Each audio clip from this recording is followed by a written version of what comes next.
30% of Democrats said they wished that Donald Trump had been assassinated. The right wing loves violence. And the minute that it touches Donald Trump, you guys go, oh my God, it turns out violence is bad. Kill Trump. Piers, it's okay. He's your friend. You guys did a show together. You're going to have access to him. Didn't the last time you interviewed Trump, wasn't it kind of a disaster that he was furious with you, right? Clay. Trump is a super bright guy. You can't succeed in business like he has without a lot of talent. Well, he didn't. Tim Walz's a moron. He's a miserable Tim Walz's failure an absolute in business. moron. 6 major He is going to get embarrassed. Walz hasn't done a single solo interview with a national media figure since he was elevated. Donald Trump is the dumbest man we've ever seen in public life, and these guys are pretending he's smart. He's like, well, how could he be a successful? He's not a successful businessman. You are like a guy who got broken up with and can't get over it. This is so deranged. She's a chameleon. Why don't you admit she's a chameleon? All of you were chanting, lock her up, lock her up. She's a political opponent. He did. You guys loved it. You loved it.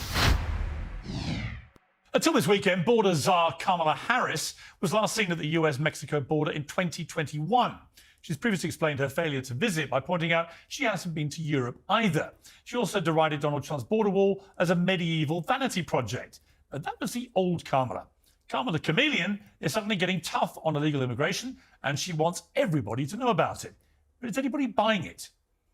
Can a 20-minute photo op do anything to persuade the millions of Americans who blame the Biden administration for southern border chaos? Unsurprisingly, Donald Trump's not convinced. In a typically understated fashion, he responded to the border visit by declaring Harris to be mentally impaired and demanding she be prosecuted.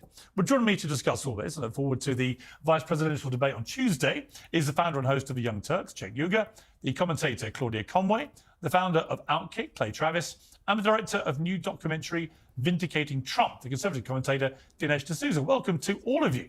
Well, let me start with you, Clay Travis. The border czar, Kamala Harris, suddenly seems to be remembering what her job was.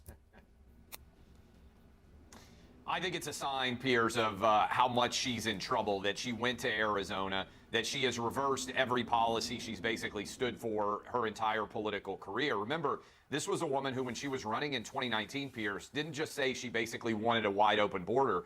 She said that any migrants that were being held in prison should get taxpayer-funded gender reassignment surgery. That is, we should be paying in the United States to make sure that illegal immigrants are able to change their gender. I mean, this was absolute balderdash. This is madness. And I think this issue by itself, in conjunction with over 400,000 criminals, 13,000 convicted murderers, 16,000 rapists all entering this country and starting to wreak havoc all over the citizens of the United States, I think it standing alone is going to cost her Arizona and Nevada. I think she's going to lose Georgia, North Carolina, and it all comes down to whether Trump can win one of the 3 states, Pennsylvania, Wisconsin, or Michigan. I think he can. I think this issue is the single worst, right alongside of the economy, for Kamala and why she doesn't deserve a promotion. Yeah, I mean, Cenk, the thing I would say, if I was looking at this with no horse in the race, which I don't, despite your frequent attempts to claim that I do, would be that by going there now, it looks like political expediency, but it also reminds everybody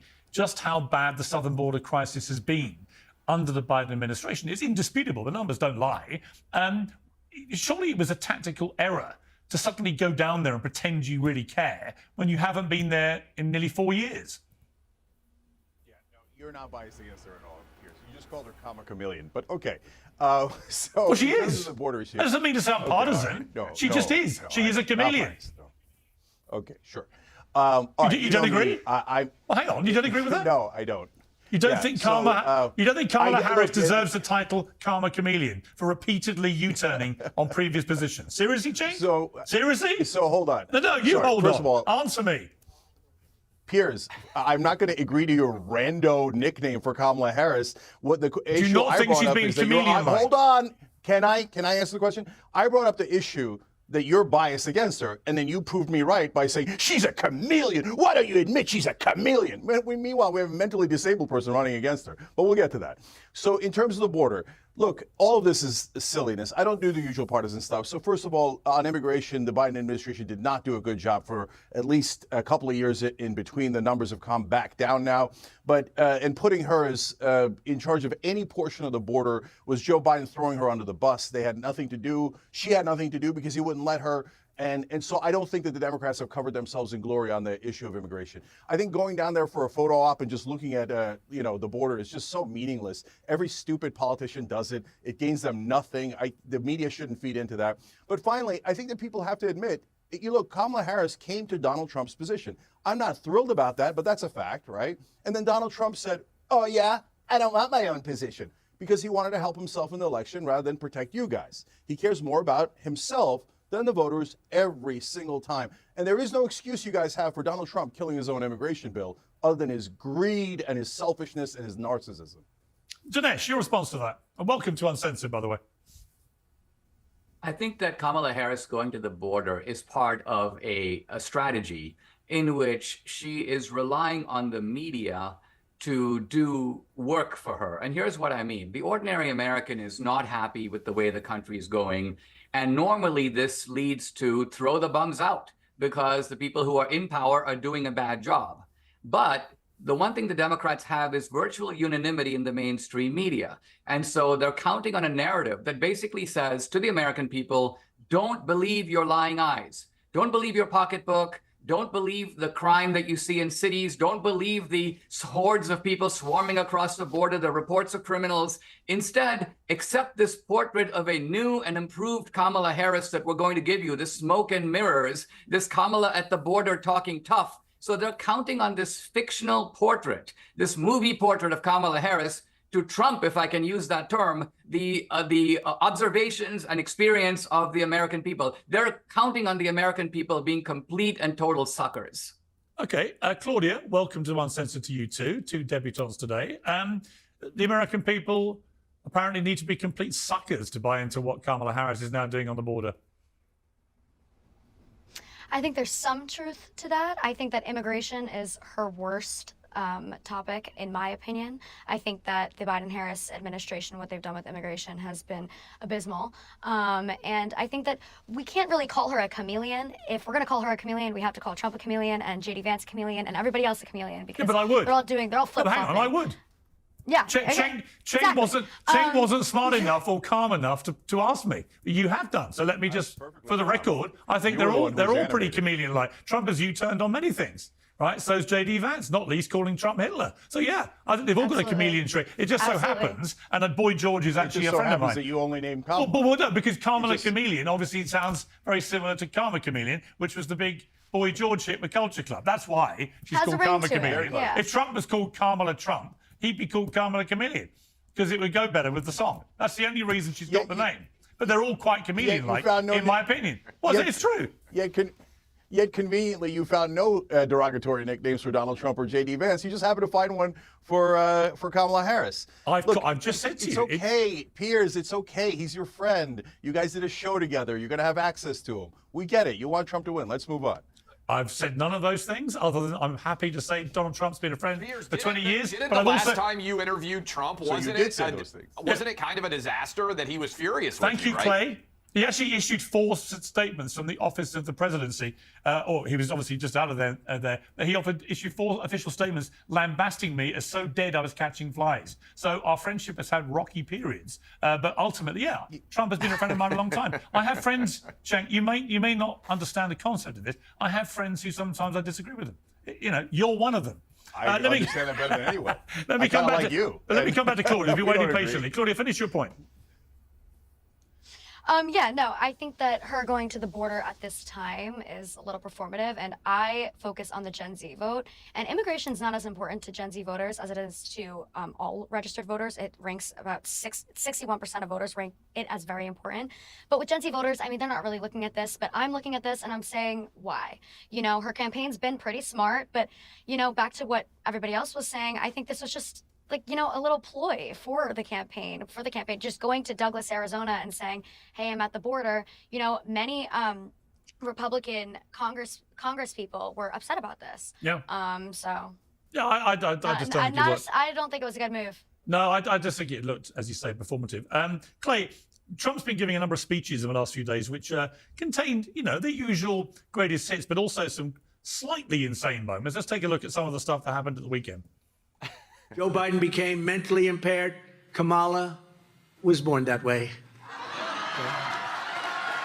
She was born that way.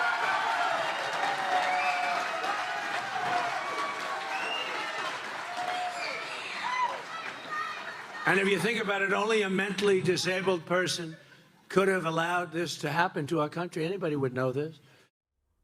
I mean, Clay, look, I see Trump for what he is. You know, he talks in this way that it makes people laugh. He's entertaining. He's brutal. He's bombastic. He loves insulting people. Is it a smart move for Trump to be calling Kamala Harris mentally disabled from birth a month before an election where she may end up being president of the United States? I think it's an effective attack. I think the word choice, as you well know, with Donald Trump is sometimes the bull in the china shop aspect of his entire personality. He is an entertainer. That's at a rally. And I think it has to be taken in that context. But what I think he's getting at, which cuts through and does connect, I think, with a lot of voters, is Joe Biden, clearly, despite all the people on the left trying to claim that he was the best version of himself and behind closed doors, he was sharp as a tack, which was what everybody said up until June 27th, as you well remember. Look, Kamala is not actually able to cite some sort of mental and physical cognitive decline to explain away why she's been wrong on everything. And I think this is important, too. Do you remember in 2004? In many ways, George W. Bush won that election because he said John Kerry was for the war in Iraq until he was against it, and they got him on flip-flopping. Your comma chameleon line for Kamala Harris, I mean, just think about this. She now wants to build a border wall. She doesn't want to ban straws. She wants to allow fracking. She now doesn't believe in reparations. Basically, everything Kamala Harris has ever said in her entire political career up until 2020, she doesn't believe in anymore. And I think that's what's going on here. Look, Kamala's been wrong on every issue. I mean, I would ask anybody who's supporting her, name one thing that Kamala Harris has done really well, such that she deserves a promotion. Piers, on your show, I bet you've had production assistants that got everything wrong. They probably didn't end up the overall producer of the show. That's what Kamala Harris is arguing for. Yeah, I mean, Che, here's the thing, Che. I know you're pragmatic. You obviously don't want Trump to win. I sort of feeling you're holding your nose with Kamala Harris. You don't want her to be the Democrat nominee, but she is. Therefore, you kind of, well, she'll have to win because I hate Trump so much. She's not a convincing candidate. I mean, she is a massive flip-flop, but she deserves the chameleon title. Every interview is full of word salad nonsense. You know, with Trump, you kind of know what he is now. He served 4 years. We know him good, bad, and ugly. Kamala Harris does not. She wouldn't inspire me to open a crisp packet. I have to be honest. Now, am I wrong? Yeah, so guys, you're looking at it wrong, of course, I think. So, but let me explain because it's a little bit more complicated. I think that Kamala Harris is a typical politician, and that's not a compliment. I think she's an establishment Democrat, and I think 90% of politicians are establishment Democrats or Republicans. So if you're someone who's on the left or progressive and you think she's going to deliver unicorns and rainbows, no, she's going to deliver for her donors. So then if you're at home, you're saying, oh my God, that means I vote for Trump, right? No. The reason I'm voting for Kamala Harris is because Donald Trump is literally mentally impaired. He's a danger to this country, to our democracy, and that is not just a talking point. He's set to terminate all the rules, regulations, and articles of the Constitution when he didn't win. Yeah, but he's not going to do that, and you know he's not going to do that. What do you mean? That's not what he meant. But, this is the problem, though. So, guys, when you go after Trump. So this is the problem, Piers. This is the problem. Whenever we're talking about criticizing Kamala Harris, you guys let me and everybody else go for 20 minutes. And then whenever I say the first thing about Trump, everybody jumps in to cut it off. That's how this thing is so biased. So let me tell you, you want to talk about mental impairment? Come on, guys, it should have been over when he said, let's put disinfectant inside our bodies. He's a very, very dumb man. He didn't say that. He thinks that clean coal is you take out coal and you scrub it clean. He thinks the F-35 stealth fighter is invisible to the naked eye like Wonder Woman. He took a dementia test and thought it was an IQ test. The other day, he said that the audience in the debate went crazy for him. There was no audience in the debate. The man has significant mental problems. I'm not going to vote for a borderline lunatic. So that's why this conversation is nonsense. A typical politician versus a guy who tried to terminate the Constitution and is a verifiable lunatic. Not a hard question at all. All right, let me bring in Dinesh. You spent some time with Trump recently for this new project of yours. What's your assessment of Trump now compared to, say, 8 years ago when he first came on the political scene, took everyone by surprise, not least the Democrats, pulled off the most shocking presidential win in American history? What's your impression of Trump now? Well, there are certain aspects of Trump that are exactly the same. I mean, you have to look at this guy as a kind of stand-up comedian. When he was making the lines about Kamala, you could tell he was getting the reaction that he was going for. And he's genuinely insightful and funny. He has a good sense of the one-liner, and he delivers it almost to perfection. Now, the point is, people said a lot of the same things even about Reagan. You know, the guy's crazy, he's demented. So Trump is not outside the mainstream in his political rhetoric. When Cenk says that he's a would-be dictator, he will terminate the Constitution and so on, all of this would be somewhat scarier if Trump hadn't already been in office. I mean, the guy was there for already 4 tried years. to terminate the Constitution. How many leading Democrats, Cenk, did Trump prosecute and lock up? Let's compare that to the number of Republicans that have been indicted. Did Trump indict the leader of the opposition party and try to put her in jail? People shouted, lock her up, lock her up. But did he actually try to lock Hillary up? No. No, look, before I come back to Cenk to respond to that, I want to play a clip from Dinesh's film here, Vindicating Trump. This is relating to Trump being comparable to Caesar. Take a look. You're not a normal Republican. You are massive entrepreneurial success and a builder. You built the New York skyline. You're also a cultural icon. They fear that even though they know you're not Caesar, you do have that kind of dimension. You have that kind of power. You didn't do an insurrection, but guess what? Had you called for one, there would have been one. And there would be one if you called for one now. They know that kind of power. They're scared of it. And so they're like, this is the one guy we need to go after by all means necessary. Well, I don't know if I have that power. I'm not sure I want that power. I want the power just to make the country better.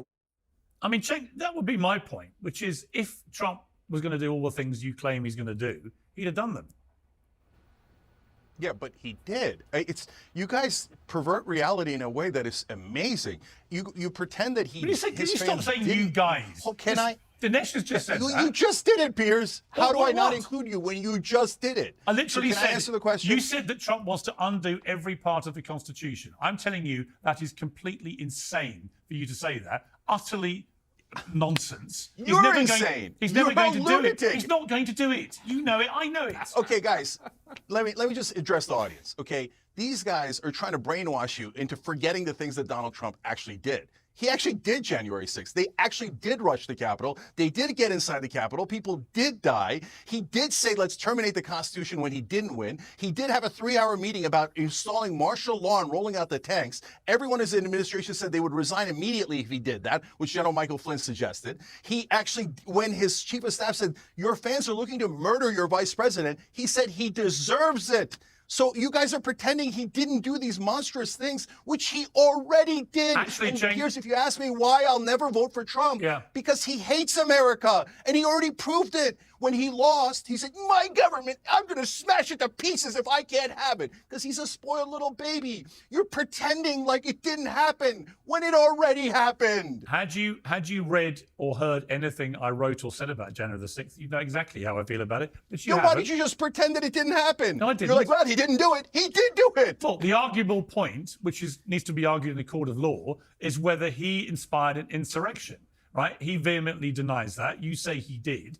And it's an arguable point. I know. Back there was to clearly a brainwashing. riot at the Capitol. Don't see that giant riot. Don't see him not calling them off. He didn't call them off, Piers, there was did he? a shameful riot at the Capitol that was violent and should never have happened. And I've said that repeatedly. On that, I totally agree with you. Clay Travis. But now you're back to the insurrectionists and supporting them. Well, I'm going to come so to Claudia in a again moment. and again and again. Claudia, I'll come to you in a moment. Clay, part of the problem with talking to people like Cenk, I love having him. A lot of passion, a lot of verve and so on.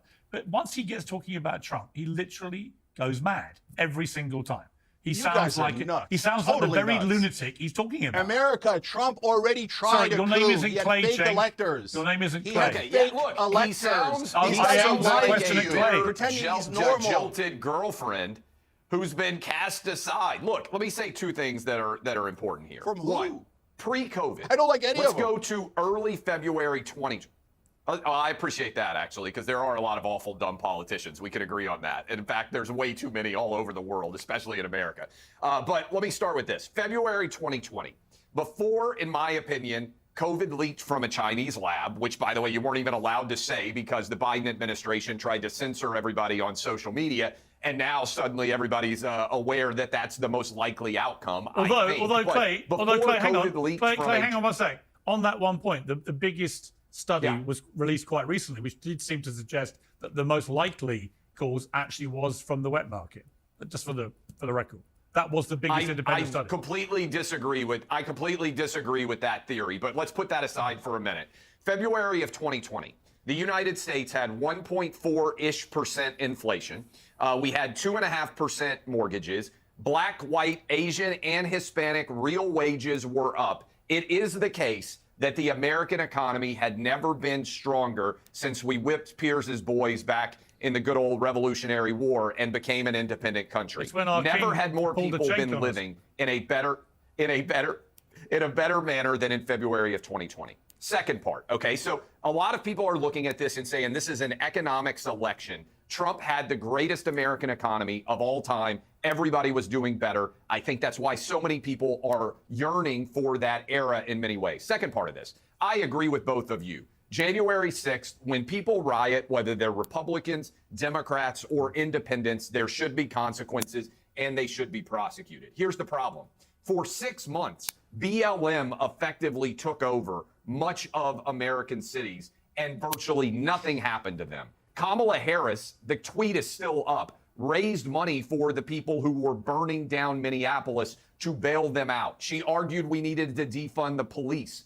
Many people out there who are reasonable, that are not MAGA diehards, that are not Donald Trump absolute adherents, look at the way that our government responded to January 6th when Trump said, I want you to peacefully and patriotically go to the Capitol, which always gets left out. They look at the way that January 6th rioters have been treated, and they say, wait a minute, what about all the people who took over Seattle, Portland, Minneapolis, Chicago, New York City, Atlanta, all over the United States, cities burned, and almost no one took any consequences for it at all. What we have to get back to, in my opinion, in the United States, and what I believe the Biden administration has done really poorly, is they have weaponized the Department of Justice against anyone with a different political persuasion. Piers, you mentioned it. When Trump could have gone after Hillary Clinton, he said, I won the election, I'm not going to do it. When Biden got into office, he used Merrick Garland as his attack dog, and they tried to not only bankrupt Trump, they tried to put him in jail for the rest of his life. And in comparing him to Hitler, they allowed everybody free rein to believe that they would be a hero if they killed him. And oh, by the way, they don't even believe that, because every time somebody shoots at Donald Trump or tries to kill him, Kamala gets on the phone and Biden gets on the phone and they say, hey, are you okay? We deplore this. If you really thought Trump was Hitler, you should just say it in public. You know what? I'm sad that he missed, which 30% of Democrats actually are, even though they won't say it publicly. They don't just dislike this guy. They want him murdered in cold blood, assassinated, because they are crazier than anything Trump's ever said. Claudia, you're in a... Nobody's ever said that. Clay made that up. He totally made it up. Nobody's ever actually said that. Let me come to Claudia. 30%, according to a poll of Democrats, 30% of Democrats said they wished that Donald Trump had been assassinated. 41% of Republicans said it's time for political violence.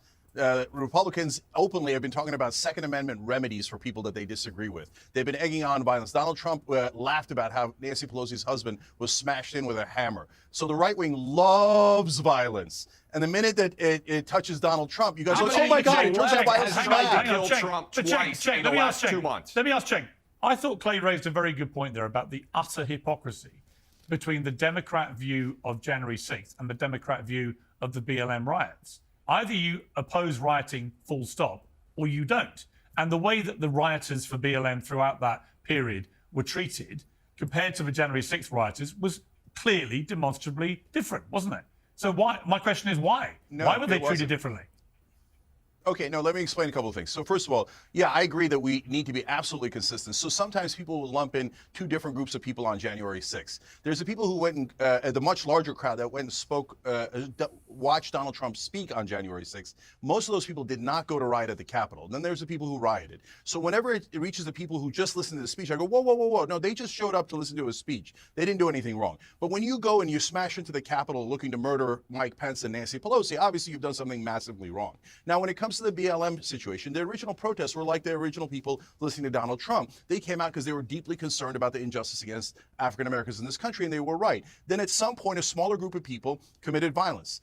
Police went to go arrest those people, and they should. Of course they should. The one problem that I thought persisted after that initial outburst was some parts of like Portland and Seattle were taken over, and the police let them do that for some period of time, and that was nuts. And so that's when I started saying, guys, this is not progressive. This is not the right way to go. we're not for lawlessness. And, Okay. and then, of course, Trump did it in more spectacular fashion. Let me bring Claudia in. You've been waiting very patiently. You've got a unique kind of perspective here from your own family, where your mum obviously has been out there very vocally extolling the benefit and virtues of Trump, and then your dad obviously hates Trump with a passion. You're in the middle of this. You've grown up around this. What's your kind of overview? I'm in the middle of it literally and figuratively. I don't agree with anything my mother says about Trump. I think Trump gets away with a lot. I don't agree with a lot that's being said here, though. I think that there are nuances to rioting, especially like nuances with the BLM protests. They were not handled well, but we had people, rush into the Capitol, and that's the Capitol. We have What Donald is it? Trump Hang on, but who, Claudia, what's the difference between rioting one way and rioting another? It's still rioting. Rioting is using everybody violence has, to get your way. correct. No. Absolutely. I 100% agree. And I think violence is never the answer. And I think when we have these nuances, like, oh, people can argue, oh, well, they were protesting Black Lives Matter and they were protesting the election. Violence is never the answer. I don't care really what you're talking about. Violence is literally never the answer. Back to my perspective, my father hates Trump with a passion. Your father is George Conway, who's a lawyer. Your mum is Trump. Kellyanne, obviously, who's a political activist and very well known. So just for viewers who don't know, so just continue. Yeah, and the way I see it is, I will be voting for Kamala Harris, but I don't like a lot of the things that she says. But the reason I'm voting for Kamala Harris is for the sake of the safety of our democracy and for women's rights. I mean, Trump gets away with everything. He called Kamala a mentally disabled person. He said she wasn't Black. He says, look at what happened in Springfield, Ohio, with the schools on lockdowns and the threats. And it's ridiculous. And he's the only person who can get away with all of this. Do I think that Kamala going to the border was a political stunt? Absolutely. But when I weigh the two, to me, it's not comparable. The rhetoric is not comparable. The rhetoric, the precedent of a president's rhetoric is so important, and the rhetoric we have in this country, Yeah, but and even in Claudia, this here's what I would conversation say. right now, is Here's what I would ridiculous. say. You say that, but Kamala Harris used phrases like Trump was the enemy of democracy, that Biden said he had to be stopped, and then two people in the last 2.5 months have taken that seriously, and they've tried to stop him by assassinating him. And in the second case, we know from a note that the second shooter made, or was planning to shoot him, that he was using exact phraseology from Kamala Harris, literally repeating it in his note. So you say the rhetoric is only bad if it's from Trump, or much worse, but it's the rhetoric from... No, not at all. But the Democrat rhetoric about Trump has clearly whipped at least two people with unhinged brains into trying to kill him. Ridiculous. Well, that, in my opinion, is disgusting. I completely condemn the assassination attempts on former President Donald Trump. But when I talk about rhetoric, I'm talking about both sides. I'm not just talking about, Donald Trump and the things he says. I'm talking about both sides. This back and forth, this game that they're playing with American voters, I think is abhorrent. I can criticize both sides, but when we look at the rhetoric of Donald Trump compared to the rhetoric of Kamala Harris and Joe Biden, it's not comparable. Kamala Harris and Joe Biden, maybe they shouldn't say he's a threat to democracy, which he tried to overturn the 2020 election, so there is some nuance there. But we have Donald Trump saying heinous things constantly. So, Okay. yes, we can criticize both sides, May I jump but it's not comparable. Yeah, Dinesh, I want to bring you in on that. Yeah, I'd like to jump in because I think that when we're trying to look at someone's character, it doesn't just, or actually not even primarily, come down to, quote, rhetoric. You have to look at someone's character by their actions, both in the public sphere and personal. Now look at Trump. Here he is, and Clay mentioned this roaring economy that would have almost inevitably led Trump to re-election. But then you have his advisors come to him and say to him, the men in the white coats, there's a pandemic. You need to at least temporarily shut down the economy. And Trump has got to have known, and he did know, that if I shut down the economy, I'm actually shutting down my own economy. I'm jeopardizing my own chances of re-election, and yet he did it. So is that consistent with the idea that you've got this selfish guy who only cares about his own political prospects, doesn't care about the country? I would say no. Actually, a very good point. You talked about the assassination That's actually a very good attempts. point. The assassination I mean, you can attempts, shake your and head, but that's a look at very the- good point. Anyway, but back to Dinesh. No. Well, Trump, look at the way in which Trump has responded to both assassination attempts. I mean, this level of bravery, I think, is unmatched by anyone, certainly in the political arena, but maybe even alive today. Who is a guy who, when he's being dragged down by the Secret Service, pulls himself up, not knowing if there are more shooters, more shots, and shouts, fight, fight, fight? Who is a guy who, upon a second assassination attempt, where there is a man evidently a few holes down who has been trying to kill you, and you are a little annoyed that you've been interrupted in your golf game because you were just about to make an amazing putt? I mean, I don't know anyone alive who would react to these kinds of terrifying situations in this way. It's clearly a window into his character. I completely agree. Whether you love him or hate him, you cannot dispute that Trump has shown huge personal courage when he's literally come under fire. Jake, I want to play you a different clip. This is from John Kerry, obviously former Democrat grandee. He took part in the World Economic Forum panel on green energy. And near the end of the panel, a member of the audience asked what could be done to push back against disinformation surrounding climate change online. And he said this. There's a lot of discussion now about how you curb those entities in order to guarantee that you're going to have, some accountability on facts, et cetera. But look, if people go to only one source and the source they go to is sick and, has an agenda and they're putting out disinformation, our First Amendment stands as a major block to the ability to be able to just, hammer it out of existence. I thought that was an extraordinary thing to say out loud, Cenk. I mean, you got a guy who was nearly president of the United States basically saying the First Amendment is a real problem. No. So first of all, look, the establishment has this certain agenda, and they put out a massive amount of propaganda to, back that in mainstream media. And then if anybody opposes it from the so-called populist right and the actual populist left, they hammer it down. But in this case, John Kerry was saying, hey, look, the guys like Dinesh D'Souza do these outrageous lies like 2,000 Mules, but there's not much we could do about it because of the First Amendment. So he's not saying get rid of the First Amendment. He never said that. And by the way, if he did say that, I would be 100% opposed to him. No, he said it was a problem.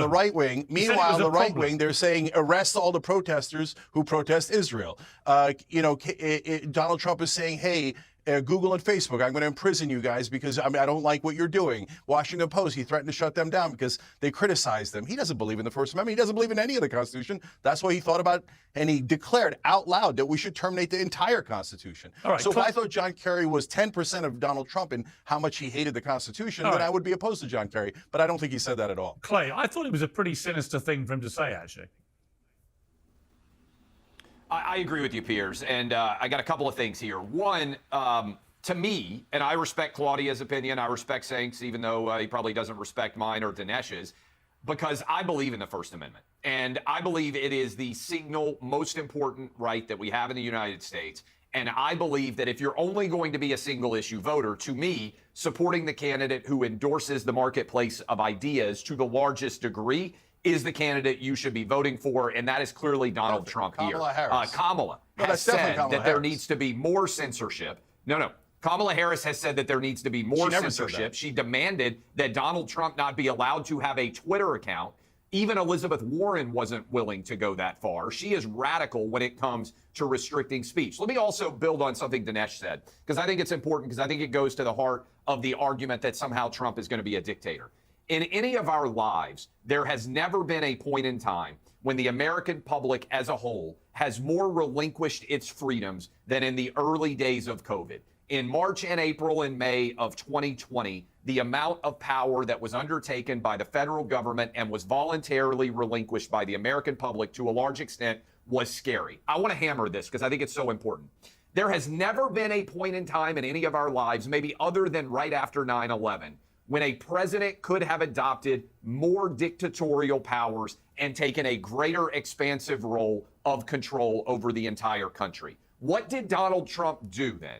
He deferred to every governor and every mayor and let them determine, based on the results in their communities and their states, what the rules should be for COVID. In my opinion, Trump actually deferred far too much to lunatics like Gavin Newsom and Cuomo, who were locking down their states like crazy, but he allowed the Ron DeSantis's and the Brian Kemps of the world in Florida and Georgia to make different decisions. That's the goal of federalism, is to have 50 state laboratories at a time. Compare it to what Joe Biden did when he came into office. He said, if you don't get the COVID shot, I'm going to fire you. He said that schools needed to remain closed because it wasn't safe. Biden actually took far more dictatorial powers during COVID than Trump did, and the left cheered him on. Again, If Trump wanted to be a dictator, there's never been a time in any of our lives for multi-months where a dictator could have taken over more. And he deferred. He let every governor and mayor make their own decision. That, to me, is the ultimate test on how much power Trump will have. He could have taken more than anybody ever has, and he relinquished it. Okay, just to pivot quickly, because we're running out of time, but Clay, you start with this, which is the VP debate on Tuesday. Obviously, Waltz against Vance. Are you concerned that J.D. Vance, it might be a rough night for him? For JD, no. I think Tim Walz, in all honesty, Piers, is the dumbest person who has ever been on American presidential ticket in my life. I think the challenge that JD Vance Trump, is going to have, right? JD, whatever you think about him, is a Trump is a super bright guy. You can't succeed in business like he has without a lot of talent. Well, he didn't. Tim Walz a moron. He's a miserable Tim Walz failure in an absolute business. moron. 6 major He is going to bankruptcies. get embarrassed, I think. And the thing that J.D. Vance is going to be, pay attention to this, Piers. The thing that J.D. Vance is going to have to be careful of is that he doesn't pummel Tim Walz so much that people start feeling bad for him. Walz hasn't done a single solo interview with a national media figure since he was elevated. This is a guy whose wife bragged about leaving the windows open so they could smell the burning rubber of Minneapolis. This is a guy who lied about his military service, who is utterly unqualified to be a heartbeat away from the presidency. Of everybody on tickets, I don't think Kamala's qualified. I think Tim Walz, her worst decision. She should have taken Josh Shapiro. I think he's going to get embarrassed on Tuesday night. Check the dumbest we've ever seen. Apparently, Tim Walz. Yeah. So look, guys, you guys live in an amazing imaginary world. They're like, if Trump wanted to be dictator, he would probably, if he lost an election, have somebody or a lot of people rush the Capitol and then not stop them, even as they're trying to murder his vice president. And he would try to terminate the Constitution. He did do that. He did all of that. And you guys don't acknowledge it. First Amendment. Kamala Harris has never said anything against the First Amendment. Donald Trump threatens to imprison anyone who criticizes him. You guys live in a delusional, imaginary world. So in your What world, person Tim has Walz Donald is- Trump? hold on, What let me answer the person has question. Donald Trump ever Okay. prosecuted as a Democrat? Shouldn't you be able to point to at least one? No, by the way, you know who's prosecuting Democrats? Joe Biden. I got no love for Joe Biden, but he went after Senator Menendez. At least the federal No. I'm authorities not did. talking They about. went after I'm not Eric talking about Adams. They Joe went after Biden. Cuellar. I'm saying if you're So going to look, say Trump is you going to know try why to put the his federal political hold adversaries in prison, name hold one. on, Clay. Let me answer the question. Clay, let me answer the question. You know why the federal government, the FBI, Justice Department goes after someone? When they have evidence. Okay, so Trump says, I want Jeff Bezos arrested because some Washington Post Hold on, wrote why didn't they something go mean after about Joe me. Biden for And then he classified goes, hold documents? on, let me answer the question. Then he goes to the Department of Justice and they go, yeah, but what evidence do you have against him? He was mean to me. And they're like, no, we're not going to prosecute him because he was mean to you. Grow up, you little child. So which leads us back to the debate. So we're talking about Tim Walz being unintelligent. Are you crazy? The So guy but passed you're like 20 acknowledging, laws. hold on, that he never has prosecuted any political adversary. Hold on. Okay, well, he's the one who's came up with the lock her up chant. You guys again pretend it didn't happen when all of you were chanting, lock her up, she's when a he got political into opponent. office, he You didn't guys do loved it. it. You loved it. Hold You on, loved Cenk, it. let's- Get Cenk, hold on. real. But here's the thing. And besides, First of Donald all- Trump is a criminal. Hold So, on, Clay, what the do you want us to people- do? You pretend to be in favor of freedom, and you pretend to be in favor of equality in the Constitution. Donald Trump is a lifelong criminal. He's broken every law that we can imagine. And you go, oh, let him go. He's our leader. What? I He's don't our even know what beloved you're leader. talking He should be about. allowed. He should be Like, above the law. You are like a guy who got broken up with and can't get over it. This is so deranged. Like I Trump don't was like never Trump. Why charged do you with a keep going to crime an analogy until that he never makes decided to any run as a sense? Republican after 75 years of being a public figure.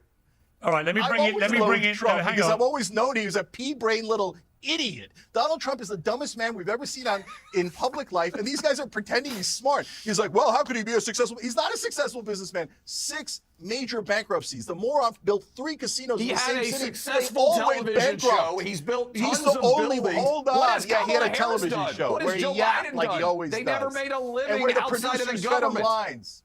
I can tell you he's Okay, got a the very producers successful fed him television lines show. on Failed the Apprentice. bar exam. And I can Piers tell knows you, that. I can tell you his television show was very successful, and he showed extremely high His levels of television intelligence on that show, because he made me the didn't winner run of it. Celebrity Piers, Apprentice. Let me bring in Dinesh. That's not a business. Let me bring in Dinesh. He's a carnival barker. Actually, it made tons. Look, guys, Actually, the no, hang on, the Apprentice, which he had a stake in, made tons of money, so that's not true. Dinesh. he didn't run the business, did he, Very Piers? difficult. Piers, Yes, don't he- lie. He didn't run the business, No, did he he? did have a stake in the business of the brand of Apprentice. Yeah, He he had, did. you know, now you're playing word games. You said he had a stake in the business Yeah. because he had equity in it as part of his deal as an actor. They hired him to be an actor acting as a businessman when they knew, and they say All right. now, Yeah, we knew he was a failed loser businessman. All right, But he's he the was most- so loud. Trump must be the most that he successful thought he did debate it. loser. Kamala ever done? It's incredible that this pea-brained loser managed to become president against the most qualified candidate in American history, Hillary Clinton. I can but tell you but there why. you go, Cheng. Let me bring in Dinesh. Just Because on the the- American people hate the establishment. That's why. All right, Dinesh, on the VP debate, does it matter